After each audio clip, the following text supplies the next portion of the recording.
everyone.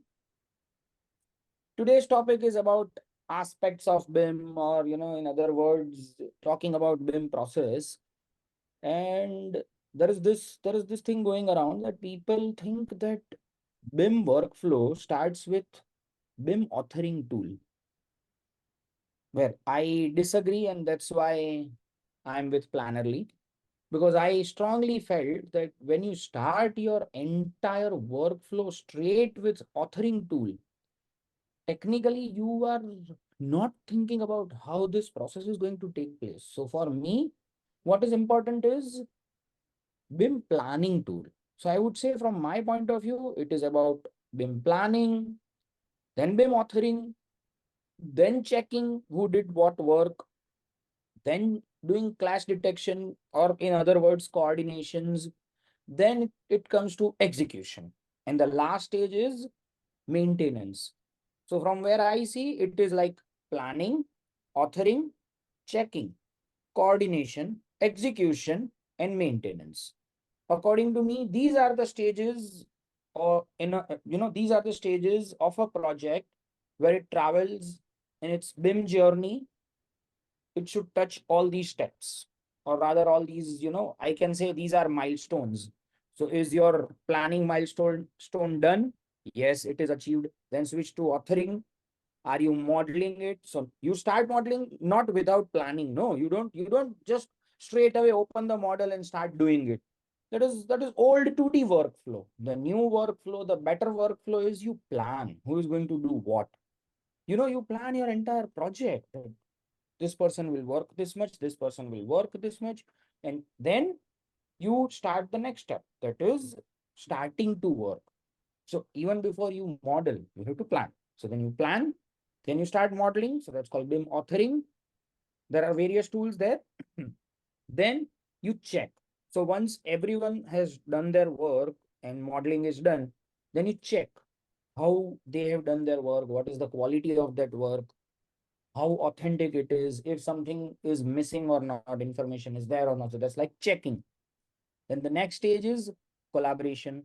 So once checking is done, then you will perform various other tasks like, communicating on clashes and, talking to each other and fine tuning and resolving things. And, finally, GFC. In India, we call it GFC drawings. That is good for construction. So before we reach to good for construction, it is no more a separated thing that architects send their GFC and, consultants send their GFC. It can't work that way. A GFC is a combined thing. So then that stage comes of collaboration. After that comes a stage of execution. And the last stage is maintenance and management of the built environment. So according to me, these are the milestones. And without reaching first milestone, you can't go to second. Without second, you can't go to third, and henceforth. What are your views on this, Clive? I love it. I love the fact that, yeah, I love that you're talking about a stage before the doing. And I'm going to add another one in there as the why. So why would we start to plan something and before we've started it? Well, we hope that we're going to have less waste and less rework and less cost and less unfortunate aha moments if we were to plan earlier. And if you can do that with a group of people, you're doing it for the why. So it's like, why are we creating a model in the first place? And if you think about from an owner's perspective, they're hoping for a more on time, a more on budget, on quality output.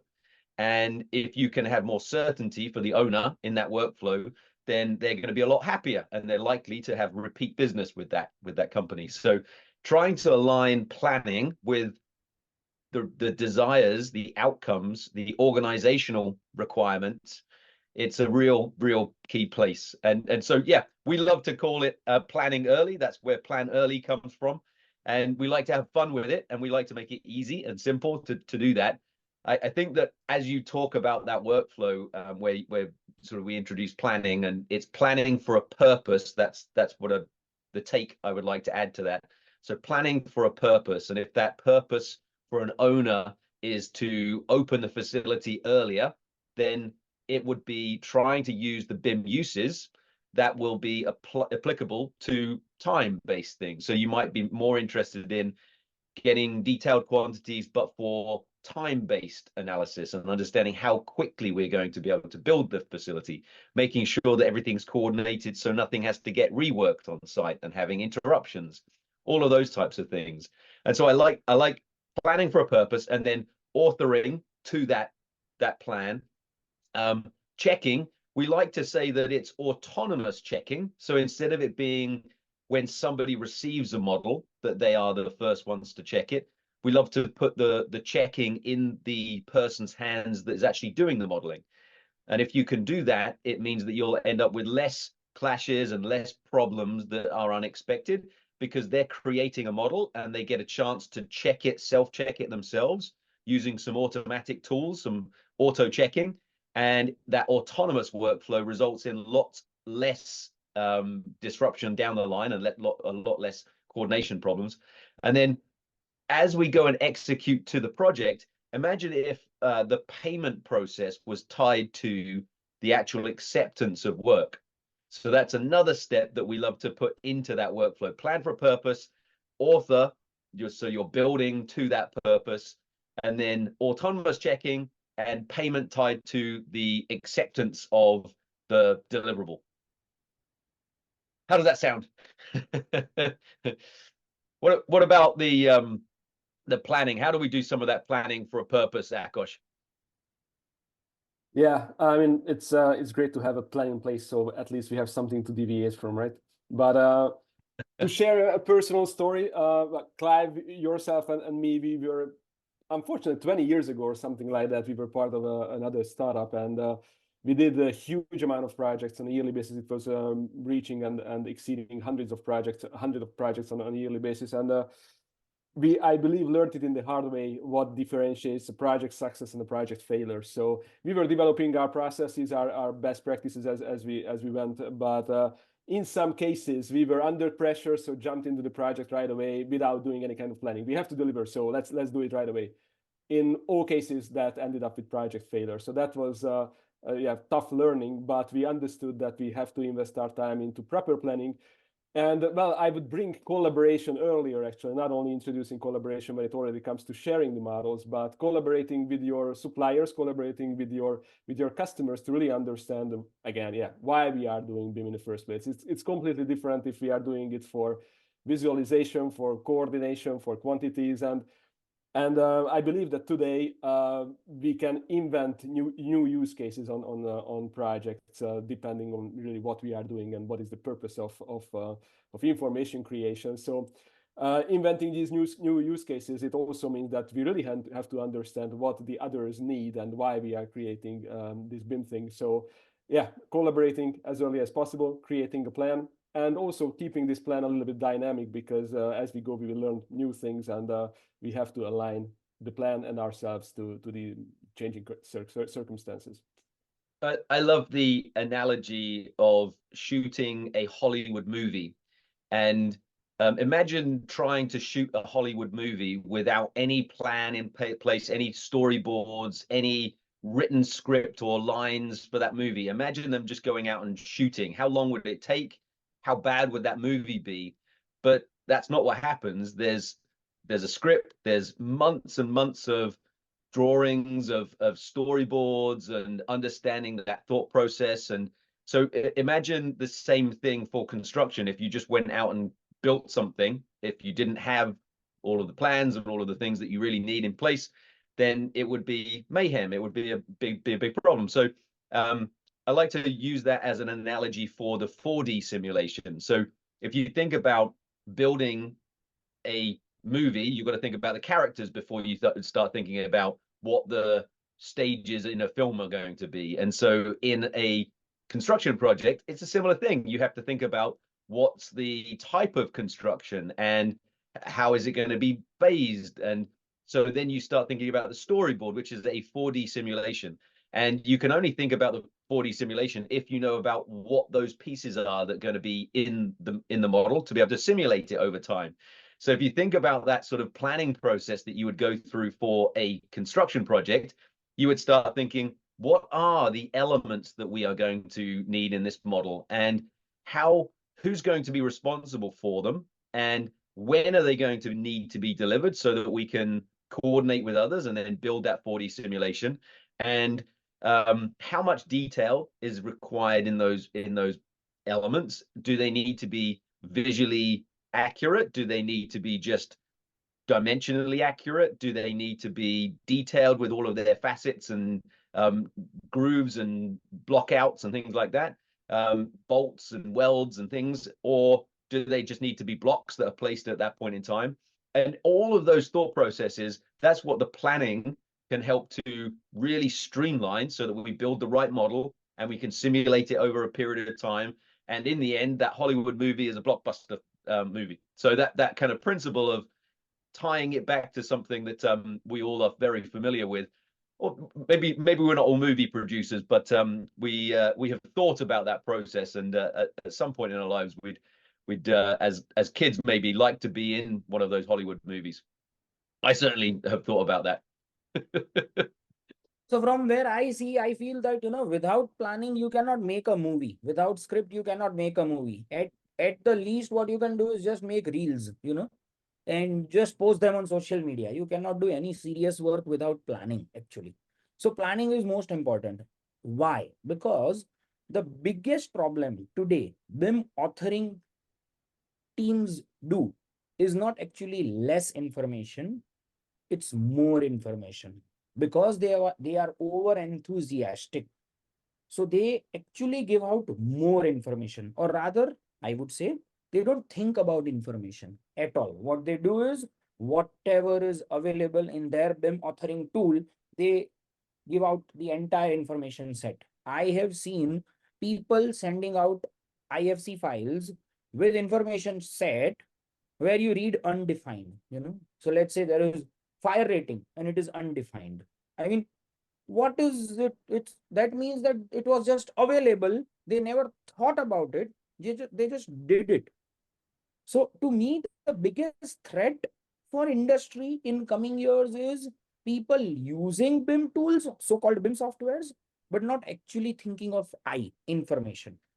So I don't want lesser information or more information. I don't want, lack of information or information overflow. I want to be very sure exactly what I want, how much I want. I also see that lot of BIM authoring companies and teams do this issue or do this error of modeling over, I mean, more than required. So if planning is not done, they will feel that, oh, we have to model everything. In fact, when we do BIM implementation for various companies across India under the name of Dimension Plus, and then during those BIM implementation, I had to remind them all the time, guys, don't over model. Guys, look out at the information you are giving out. If it is not needed, don't give out. Let's say you are sending your primary model for structural consultant to add his details. Why would you send out information of, let's say, fire rating, or let's say, the product info, let's say manufacturer info? It's okay, but he doesn't need it. It's a primary stage. Let him have less information, lighter file. And then they complain that when we want to export IFC, it takes hell lot of time. There is a client who complains that when we export IFC, it takes 6 hours for a file. And when we did it at our end, taking their file, and we did it, they're on ArchiCAD. So when we did IFC export for them, it took 20 minutes. So just imagine 6 hours versus 20 minutes. They're not checking what IFC information they are sending out. Whatever is there, they just dump it. They just dump it, send it, save it, do whatever. Now the person opposite can get confused. The system can crash. Whatever happens, we don't care. Kind of attitude is another problem. I love Sometimes, you. I was sometimes just they're not even God, you go. aware. Sometimes they are not even aware about this fact that they have to think what they are sending out. Yep. Yeah, I love the fact you mentioned information. And when we think about building a model, it's sometimes the desire to put a lot into that model. And exactly as you said there, it's about putting the right amount of information and the right amount of geometry in a model. So you can do too much modeling, you can do too little modeling. So trying to understand what the use case is and understanding what has to be in the model at certain points in time is going to save time later on. And as you said, if you have a good plan in place and you know what to model, it will actually reduce the amount that you're doing rather than increase the amount. And if you do the right modeling at the right time, it will mean that you don't have to remodel it multiple times as well. So there's a real benefit in that workflow. And if we key in on the information side of things, it can be that that information changes multiple times throughout the project. So if nobody is going to rely on certain pieces of information, it's let's put that in when somebody has got a purpose for it. And let's define that in the plan so that we can say, if there's a fire rating that's required, let's know when that is going to be needed by other teams. And whether it's later on down the line, if it's later on down the line, then maybe we won't have to change that multiple times. Maybe there's certain things in the model that we can delay making that decision on and make it at the right time so that we are optimal in that workflow. It helps with clash avoidance as well. When you think about putting elements into a model, instead of putting everything in at the first instance, you are able to build the model over time and start to prioritize putting the main structural elements, the main walls, the main runs, the vertical risers that are cutting through certain big openings, and having to align those first before you then later put in the branches and things that are under pressure that can be routed around things, that can be also more flexible things and less difficult to actually route around other things like electrical maybe that can be a little bit more flexible. So there's a lot of thought process in the planning about what the order, the sequence of building that model can be, so that you build less at the start, more at the right stage, and everything goes in place once rather than having to be coordinated and recoordinated and recoordinated. And that principle of clash avoidance rather than clash detection is only possible if you put a plan with those timelines, with understanding when and who's responsible for what in place at the right time. So building it, understanding information is incredibly important. But yeah, at the right time, the right content at the right time by the right people is incredibly important. Yeah, I can very much relate to this story that Shivang mentioned about receiving a model with parameters saying something not filled out, yeah, undefined. I think it's even worse when you receive a model with some default parameters, or maybe as a copy and paste exercise from other models, you have some information actually about fire rating or something, but you don't know if this is based on a decision or this is something just accidentally being there. So it's on the receiving end, it's a huge mess to try to find out what you can actually use. Or if you are expecting some kind of information, but it's not there, but you find similar information in another parameter, it's hours and hours going to trying to reverse engineer what the author wanted to put in the model. So yeah, that's a What can you tedious trust? exercise. Yeah. Knowing what to trust is a big deal. And if you're using that model for important things like cost and understanding duration, so if you think about as an owner, I'm trying to get what the cost is for my project, and if you are building over time a model with maybe some more detail in that's required to get quantities, you're creating too much information potentially that could be confusing, that could interpret differently so that you could get an outturn that you're not looking for. So from a 5D, a cost understanding, using these in very sort of inverted commas, because it's something that the industry does understand somewhat, but I think we should talk in plain language, and understanding models to get quantities to get costs is really that concept. If you're using models for cost analysis, then trying to plan what elements you're going to have in the model early so that you can know exactly what types of quantities you're going to get from those elements, and being able to use that for a cost that then can be automatically updated every time that the quantities are changed. That can really enhance the opportunities to be on time and on budget for the owner. I liken that to a, you know, when you're on Amazon and you're sort of adding things to your basket and you can see the total in the corner and you can see how much you're going to be spending in that session. We use Amazon Fresh, which is a great online grocery opportunity. And imagine the difference in when you get to the checkout in a traditional store versus the Amazon Fresh store.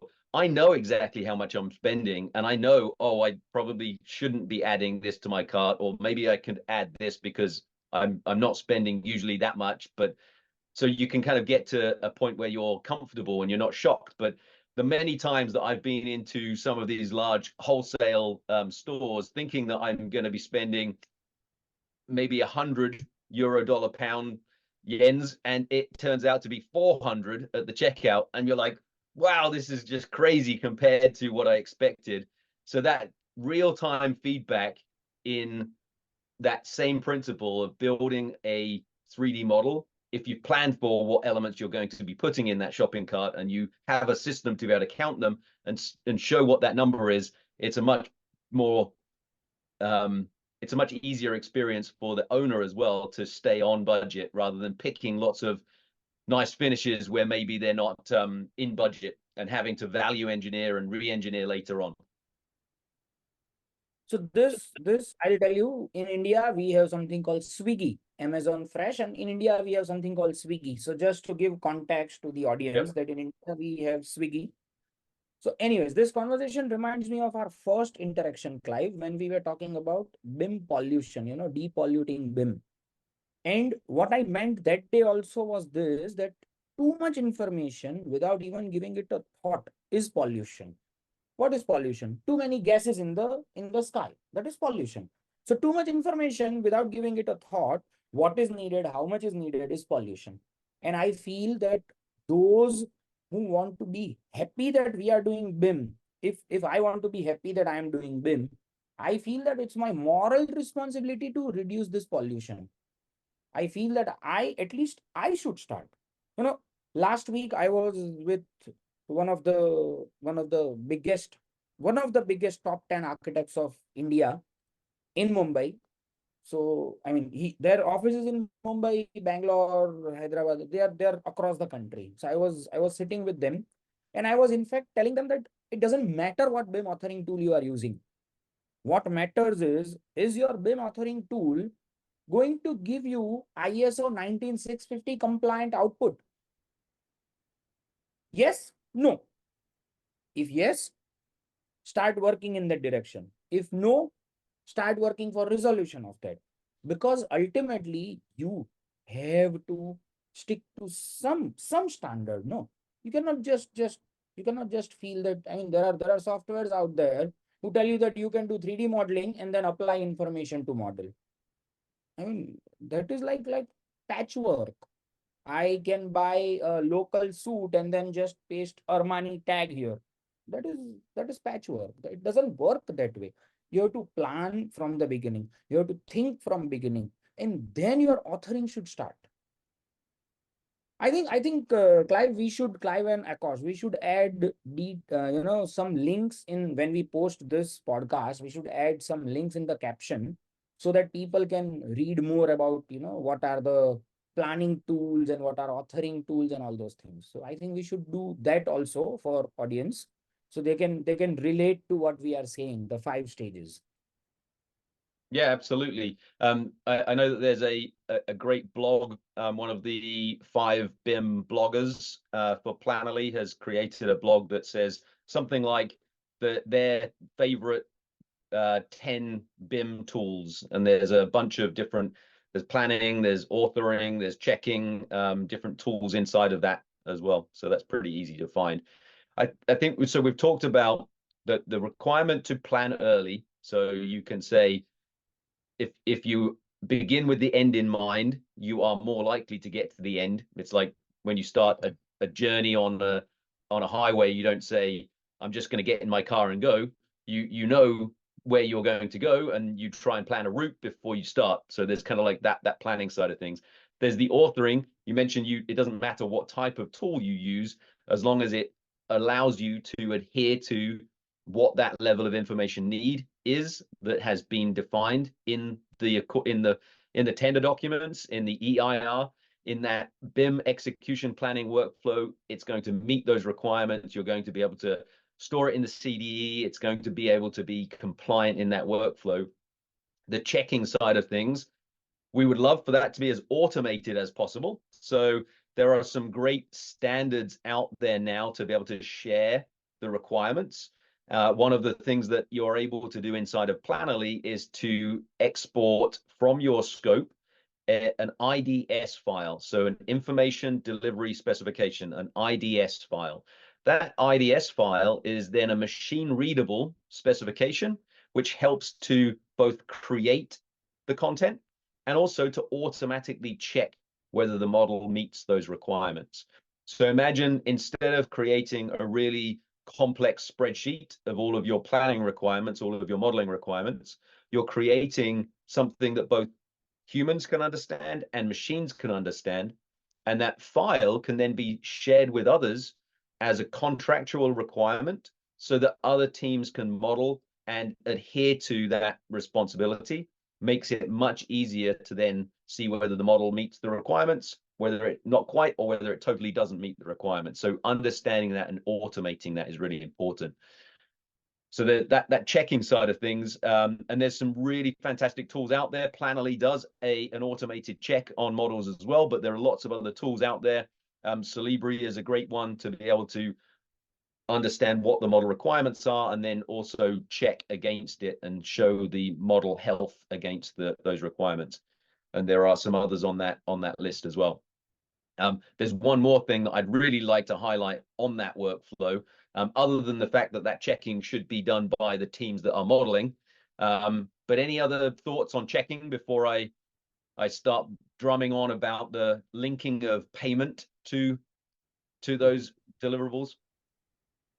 Probably on the checking side of things, yeah, Plannerly does this automated autonomous checking, and for us it's a pretty logical, easy step to put it like that, because we spend enough time on defining the requirements. So once you understand what you have to do, checking against those requirements is a straightforward, logical step.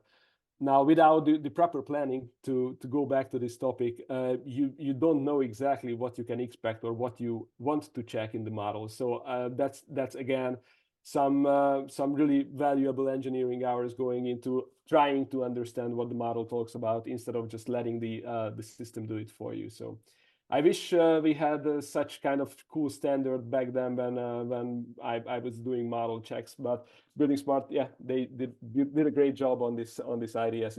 It's a fairly new thing. It was released, I believe, last year. So yeah, the part that you pluck on that heartstring for me is, I remember spending so long having spreadsheets open on one screen, having a model open on another screen, and painfully just going through that process of trying to understand the spreadsheet. That was the first challenge. And then trying to understand how the team had interpreted the spreadsheet and created the model. And then being that manual link between, did it meet the requirement? Is it sort of there? Maybe it's, but that whole process was so painful. And doing model checking in that way is, it's such, please don't go there. It's such a waste of your time. Spend a little bit of time defining the plan so that people can autonomously check it, and then also automate that in that workflow. So instead of it being something that is going to be a bit a huge arbitrary kind of understanding and a bit very gray area, make it very clear, make it very, is it right, is it not right? And that can be simply shown in nice lots of green or lots of red and some things in between that you can then make a decision on. So trying to automatically check that model is really important.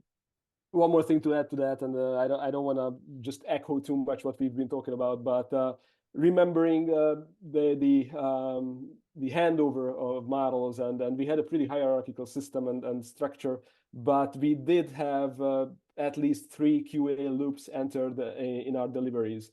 And imagine how much time went into it, that creating the model, self-checking, passing it on to a next person, doing another round of checks, passing it over to another person, doing a third round of checks, and assuring the great quality, because that was number one, but priority number one. But now all this goes through an automated process, and we even have a customer who we created a case study with, stating pretty much the same, that they can save man hours and days on every project by automating this process.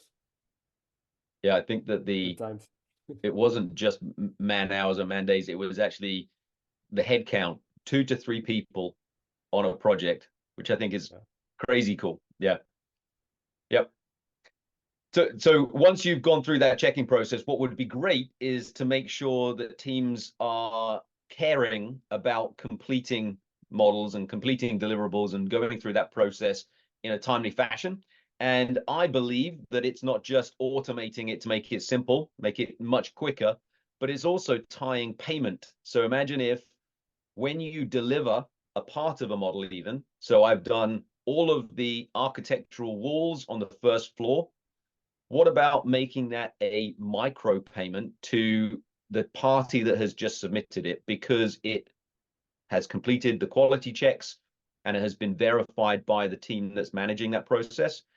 We have a way now to be able to make that a simple checkbox that initiates the payment between those two parties. So it's not just having it in the contract, it's not just making it more simple to check it, but it's also initiating a micropayment as soon as that party has been told, yes, that is accepted, instead of waiting for 75 or 80 days before getting a big check. You're actually getting smaller incentivized payments as soon as the work is being done. That's something to look out for. We're looking for partners in that workflow as well. It I will have a never question on happen that. in India. It will never happen in India. Here, the payment cycles are very different. It would never happen. In Yeah, I India, also wanted to ask something in that, because, well, I like getting big checks on a frequent basis as early as possible. So if I'm on the sending end, I will do everything to be on time and be on good quality, so you can just check the box and I'm going to be paid. But why do you think it would be good for the receiver to pay checks early and quickly? But is that a question to me? Yeah. Well, Yeah. Shivan can also. So from my perspective, I was kind of like, why would this be a good thing for everyone? And actually, what you see is teams that are receiving money are receiving it late, and so late because they're small and medium-sized businesses, they go out of business. They don't have the cash flow to sustain it. And so they're so willing, if they're able to receive money when they do the work, they're so willing that they're able to give a discount to the supplier, to the overall, the owner, or whether it's the contractor or the architect, whoever they're working for. If they implement this process, it is incredible. And the subcontractors and the suppliers say, and this is astonishing, but I thought 5% would be a massive discount, but actually they're willing to offer somewhere in the region between 5 and 15% discount if this process is in place, because they get the money instantly. And that is huge. Imagine being a contractor, an architect, or an owner, and your suppliers give you a 15% discount, 15% discount on all of the work. In our industry, that is game changing, because today margins are something of profit margins are something of the 2, 3, maximum 5%. So imagine being able to double, triple, and further that profit margin, just because you're putting something in place that actually makes your suppliers happier, puts them more likely to stay in business, and gives you a massive discount. Beautiful. see, it is actually, I I strongly believe that yes, payments are very important part, not because of the money aspect for receiver, but it is because the appreciation aspect for receiver, that yes, we worked and we got paid. I also feel that it is very good aspect, the idea of micropayment, even for the payee, those who are going to pay, because they don't have to push out big chunk. But honestly speaking, in our country, the concept is not seeing money as abundance, seeing money as, oh, my money is going, oh, my money is gone, oh, my money will be gone. So this concept of holding your money tightly, Mhm. that needs to change. That needs to change because the world has changed. And I strongly believe that you anyways have to give the total amount that you are going to pay. So might as well start paying in micro amounts. No, it's better. It's always better. So I'll give you my example. So in our building, we have a grocery store and we can order whatever we want. He is at the ground floor level and we are at 23rd floor, so we can order whatever we want to order, and he will deliver at our doorstep. The delivery guy should sit in our building, in our apartment, and he will deliver at our doorstep. And then he will sometimes, let's say the door is closed, he will just put it there on outside the door on the rack. There's a shelf, so he'll put it there and he'll go. He'll not ring the bell. And then the the the grocery store will send a text, today's payment. Okay, they don't ask for payment, they don't do follow up, and then at the end of the month they send the entire bill of a huge amount. I started feeling, and now what happens is you anyways have to pay. So I started thinking that it's better, might as well, to pay every day. And then I had to announce to my family that, hey guys and girls, please understand that whatever you order now, pay immediately. Don't wait for this amount to pile up, because there is an issue there. You don't have time to check the entire grocery list. You don't even remember what you had ordered on the 6th day of the month when you are paying the first day of the next month. So that is also a problem, because Mhm. you can't use checking and authoring or any such BIM tools there. You just have to rely on that person's word of mouth, or a WhatsApp text on your phone that you have to pay this much. So I made a rule for my family that whoever is ordering, payment same day as soon as you receive the order. So So, I strongly feel that it should be micro payments rather than okay, large so payments. so you're doing it not for the discount that he might have given you. He might have said, "Hey, if you give us payment on every day, then you're going to get a 15% rebate at the end of the month." Imagine if he sent you a check of 15% of your bill if you paid every single day. I mean, that would be a real good incentive.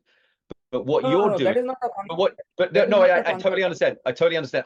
I think that would be brilliant. I think that having a check from the grocery store every month would be a great thing. But you're doing it for the efficiency, and that is lauded. That is amazing, because in our industry it's the same sort of confusing process. What happens is at the end of every month you say, what did we do? So on the construction site or on the in the design, you say, what did we do this month? I don't know. Well, we're about 17% of the way through this, and we're about, and what does that, what was that last month? Oh, we said we were 50% of the way through last month, and now we're only 7. Oh, we can't do that. We have to do, let's do that. And then let's have a meeting about that. Let's make sure that Jimmy's got that on the register of that, and then let's make sure we get contact from the subcontractors, because I have no idea how much plumbing they put in. And then all of that administration just takes so much time, so much painful collecting work, administration burden for the team. Once that's all together in multiple spreadsheets, it gets put in an email to the whoever's going to pay you. And then there's an argument about how much you have done and how much it's going to cost them. And maybe there's some retained from that because they don't believe you. And maybe because some quality issues might be arised halfway through. And then they've got to go and apply for that payment. Because it's a big payment, they don't have the money in their bank. They have to actually go and ask for a draw of that money from somewhere else. So this whole process is just so many man hours, so many potential challenges and problems and disruptions and errors, and it's completely unnecessary if you pay for your groceries every single day. So I love that. It's totally efficient, and it's a much better way of doing things. We hide behind that confusion, and we also are hit over the head with that confusion in our industry. And it would be, if we streamline that process and we had it automated, not just it was a daily thing, but it was automated, it was connected to your bank account. All you had to do was check a button to say, yes, I confirm, rather than have to go to pay that and do it differently. So it's about streamlining it, making it more efficient, and making it so that people get paid for actually what they do, rather than waiting for that amount. And as a result, getting a check for from your grocery store is a great idea every month. I'm sure that you'll see that soon on Amazon Fresh.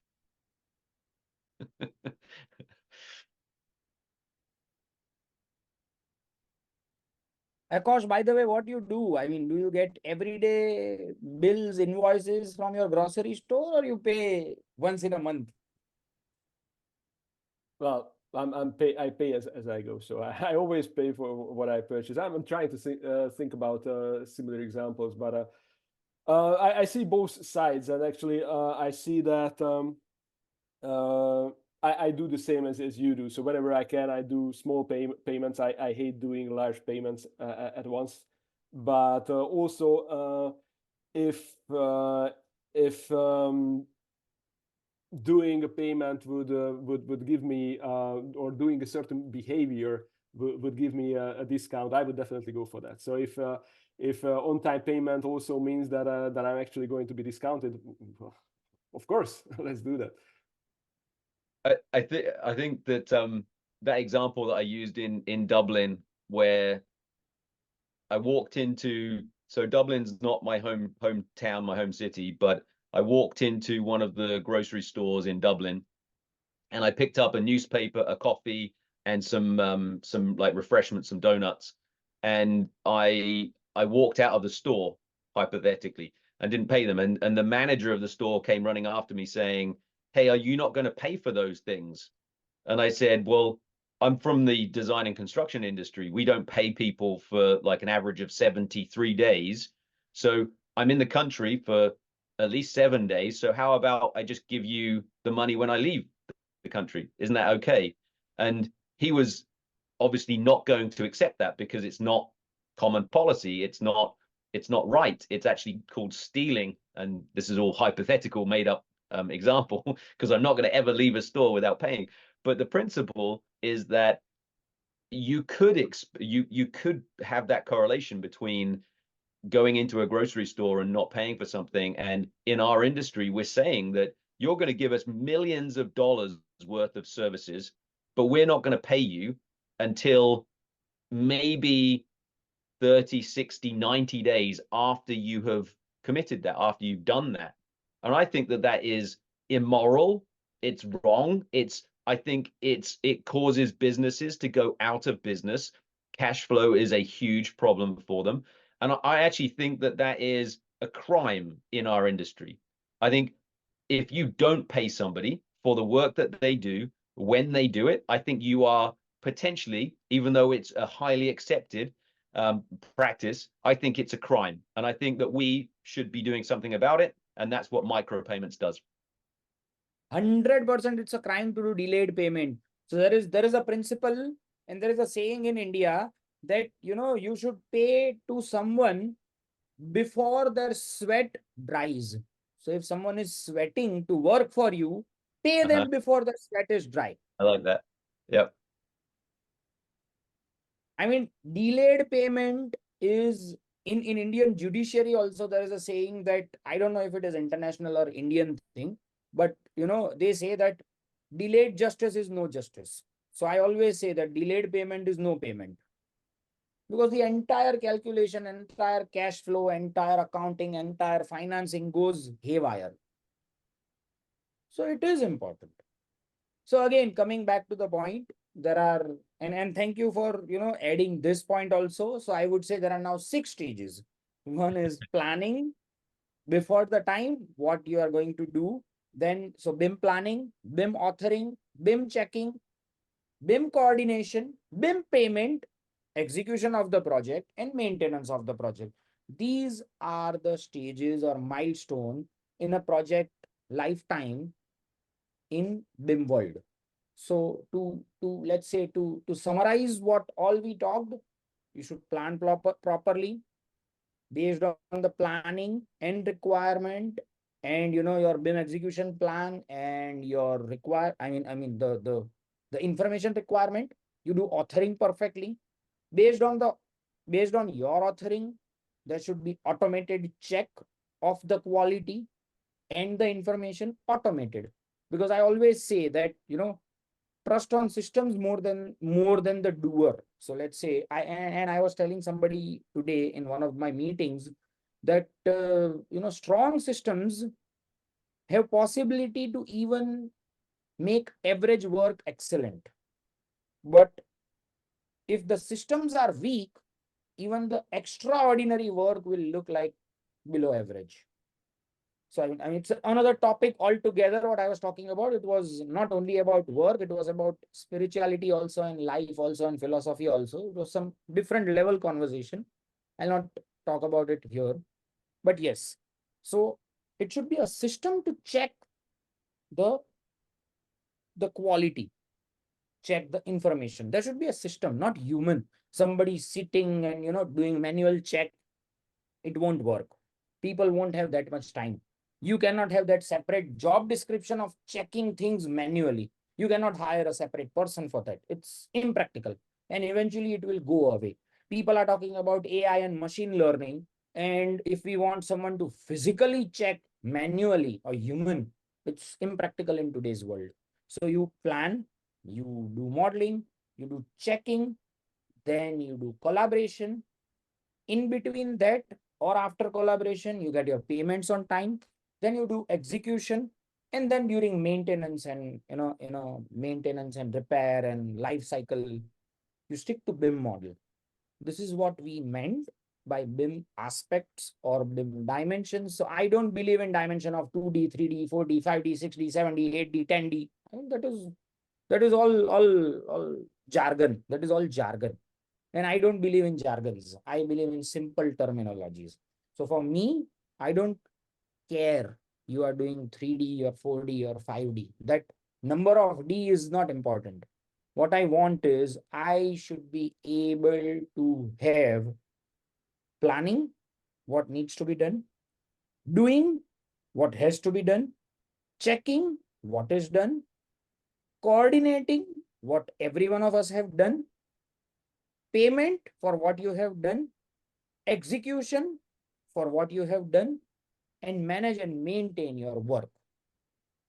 If you can do this for a built project, that is what you are doing. That is what is BIM. If you are not doing anything of this, it is not BIM for me. Then it is a fragmented, broken workflow. Guys, your closing thoughts on this?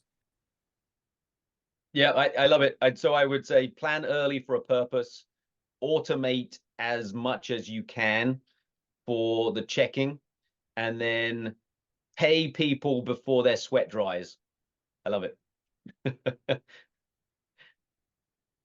Yeah, sounds good. What else could I add? I mean, I think you summarized it well. Maybe one thing to add to the end is, well, I stopped counting these myself as well, but let's not forget that this is not a one single linear workflow that we are talking about. We are talking about cycles and parallel processes and sometimes overlapping processes. So planning is becoming even more important and crucial when we have complex processes and lots of expectations from our BIM on a project.